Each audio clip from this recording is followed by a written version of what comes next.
welcome to my channel. If you guys are new, welcome. If you guys are a returning subscriber, hi, welcome back. Thank you so much for being here. My name is Olivia, and for today's video I have a quick unboxing I want to share with you. Another pre-loved item from one of the Japanese sellers I typically buy items from, and also I wanted to briefly talk a little bit about buying bags from Japan. I know when I started getting into it, there really wasn't a lot of videos about it, and it's not like I'm gonna go into major details, but I kind of just want to talk about my experiences with purchasing bags from Japan. So if you guys want to see what I got and also hear about my feedback and my experience with purchasing things overseas, make sure you stick around.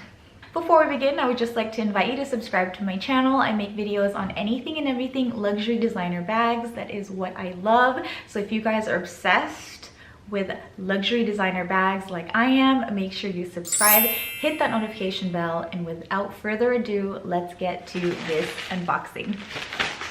So here is the item. I won this at an auction on eBay from a Japanese seller that I've purchased many bags from before. So my experiences with any of the Japanese sellers I purchased from before, they ship very quickly. I've never had any issues with shipment time or shipment speed. It gets here really fast. So without further rambling on, let's go ahead and open this because I'm really excited to actually take a look at the item in person. So here's my scissors.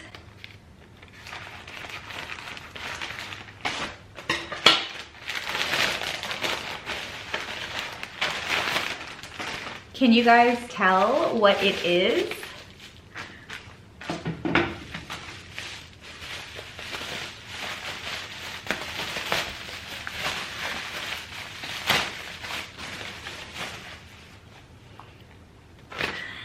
Ta-da! So this is the famous Pochette accessories.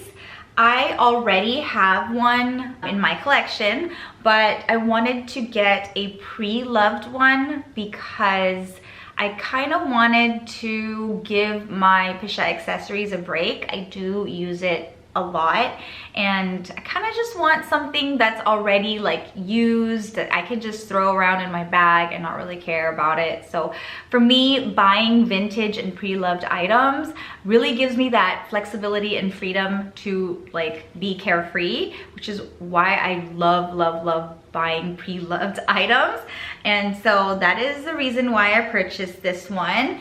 What I didn't notice though, because I do check the detailed description of the item before I purchase something, usually they're very detailed in that section. However, they did not tell me, the seller that I purchased from did not indicate in the description that I guess like there's supposed to be a ring right here that is no longer there. And if you take a look closely at this bag right here, it doesn't really seem like it ripped off, but I do know that this isn't how the bag came. You know, they kind of just clipped the clip right here on the zipper part, and I know that's not how it's supposed to be. So I'm trying to decide if it's worth keeping it or if I should return and try to find something else, because again, there's supposed to be a ring right here. But aside from that only flaw, you know, they did take detailed pictures of the leather tabs, like the entire bag, you know, and I didn't see any scratches or anything on the canvas, which right now after inspecting it, I do not see any issues with the canvas whatsoever. It is in great condition. The leather again just shows a ton of wear because it is vintage, so you can barely see the made in France on there, but this bag is made in France. The stitching is still intact, but again, a lot of dirt and wear on this part. The strap obviously just has the darkening of the vachetta, some dirt on there, and that's okay with me.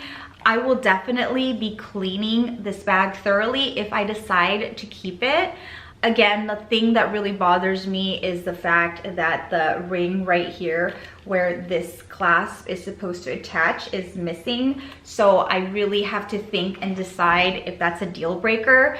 The particular seller does have free returns, so if it becomes an issue, I think I have 30 days to file a return request with them, and we'll see. So I'll definitely keep you guys updated. Make sure you subscribe and hit that notification bell so when I do a follow-up video on this, you'll know what I ended up doing with this bag. But again, very, very clean. As far as the canvas, I do not see any wear at all. There's no scratches, no dents, nothing at all. It's in great condition, and it actually feels thicker than my newer pochette accessories. Unfortunately, I didn't bring it up here, but that's one thing that you'll notice when you're buying vintage Louis Vuitton is that their canvas seems to be like better quality than their newer canvas. That's my observation, that's my opinion. But for me, it just feels thicker and more durable for some reason. So yeah, this, I mean, I just want to keep this bag just based on how great the canvas is. It's still like vibrant.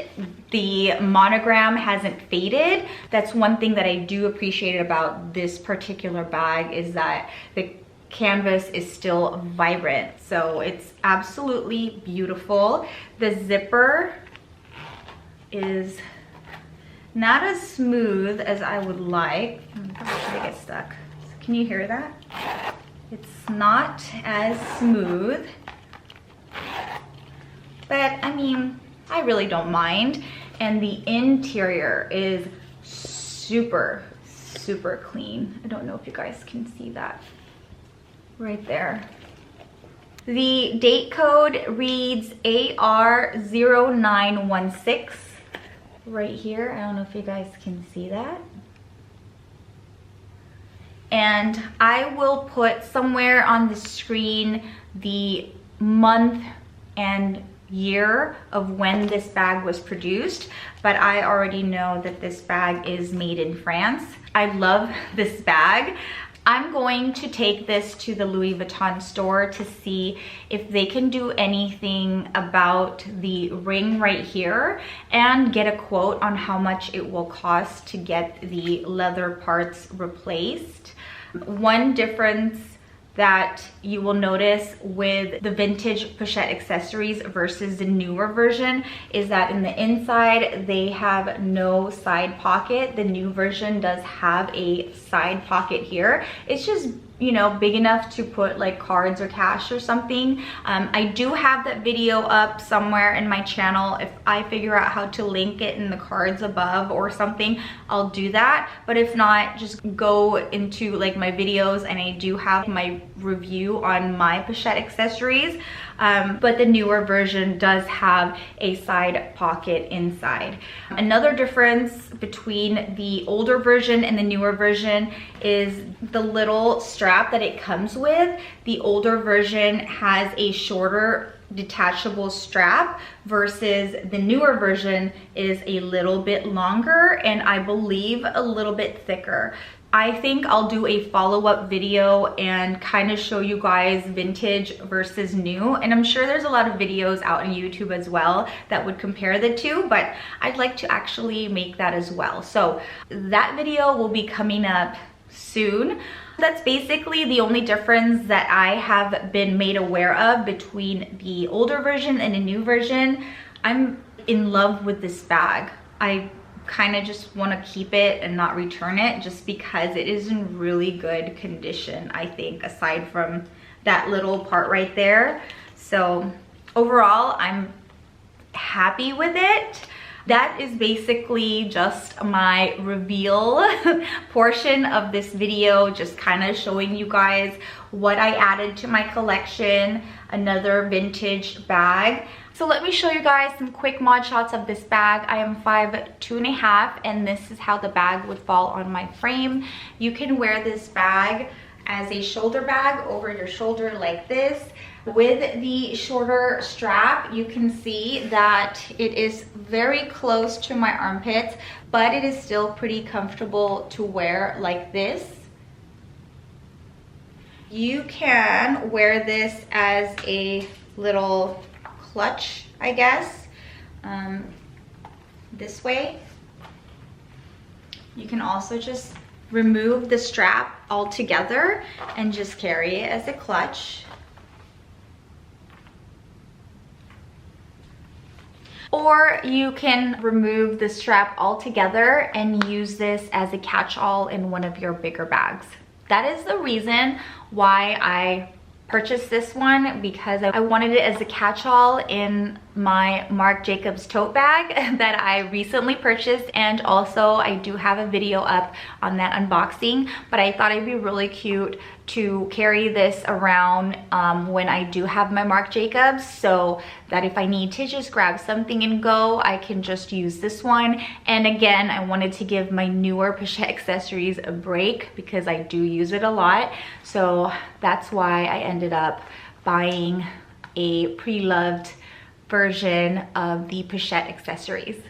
So now that the unboxing and reveal is done with, I wanted to talk briefly about my experience with purchasing pre-loved bags from Japan. Again, I bought so many.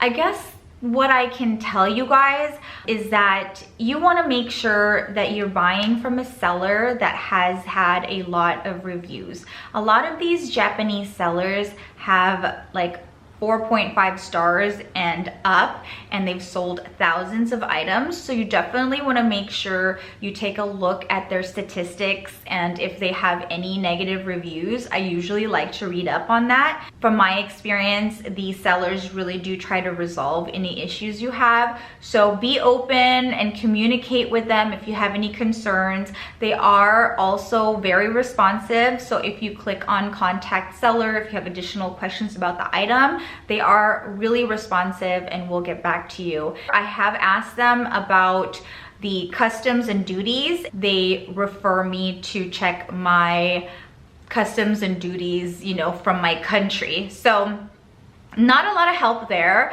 but one of the sellers actually told me that customs and or duties usually is like 11% of the item's price.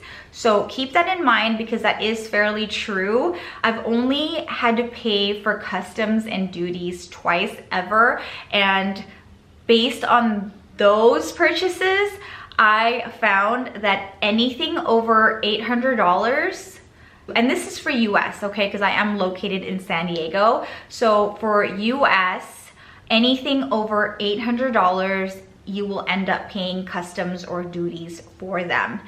Depending on the courier that the seller is using, my experience is that DHL, they will send you an email, let you know that the item you purchased is subject to duties or customs, and then they will let you know how much it is, and there's a link that you can click and pay for it. Otherwise, if you don't, I assume they will not deliver the item to you, but I've always just went ahead, clicked the link, put in my payment information, and then I paid online, and the item was released and delivered to my home.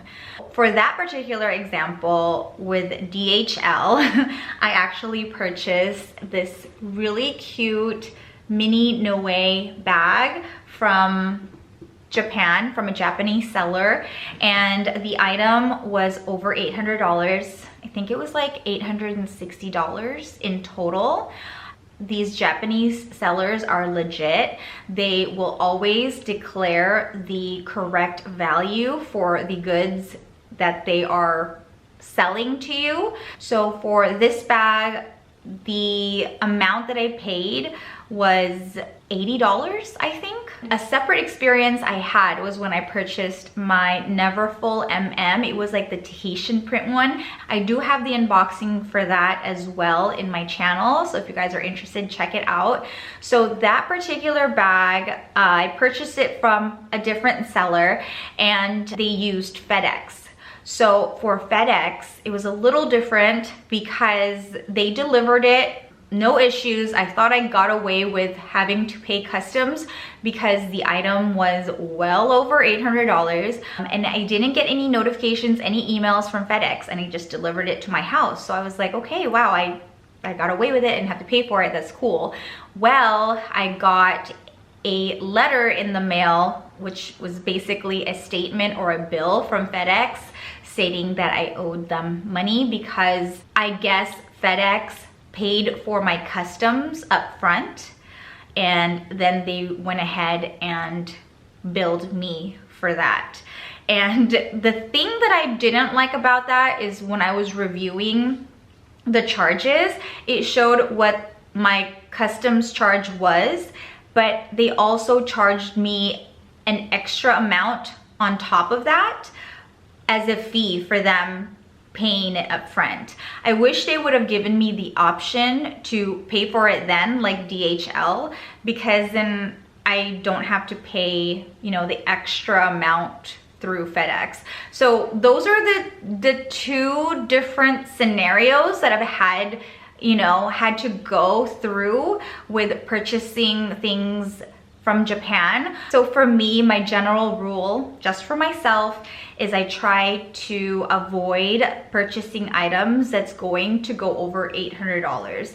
And to be on the safe side, because I honestly don't know all the rules, I didn't read up on it, but I just want to stay below $800, and that includes taxes. So I don't know if you purchase something for $7.99, you know, without tax, if that's still subject to duties. I don't want to take that risk, so I'm always going to make sure my purchase price when buying anything internationally is under $800. I hate paying for extra things, so unless it's like an amazing deal, I really don't even try to consider it. Again, I'm not like an expert when it comes to like the duties and stuff. I highly recommend that if you guys do have specific questions, you can contact the US Customs and Borders or something. There's a lot of resources out there. I just choose to like not really research on it. I'm just going by my experience. So please, I highly encourage you guys to do your own research. And I just, again, wanted to share my own experiences with buying pre-loved items, specifically from Japan, because that's really, you know, where I would buy my pre-loved items from eBay, nowhere else. Also, Japan has like strict counterfeit laws, so you can feel pretty safe and secure that the items that you're receiving from them is authentic and not fake. And I hope that was helpful for you guys. I just wanted it to be kind of like an open, honest type of environment.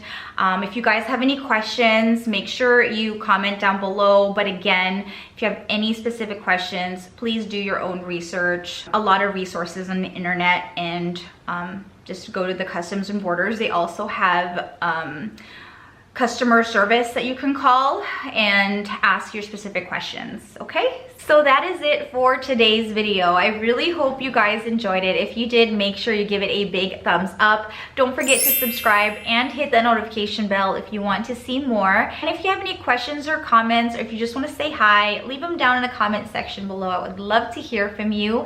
As always, I hope you have a blessed day. I hope you have a fabulous day, and I will see you on my next one. Bye guys.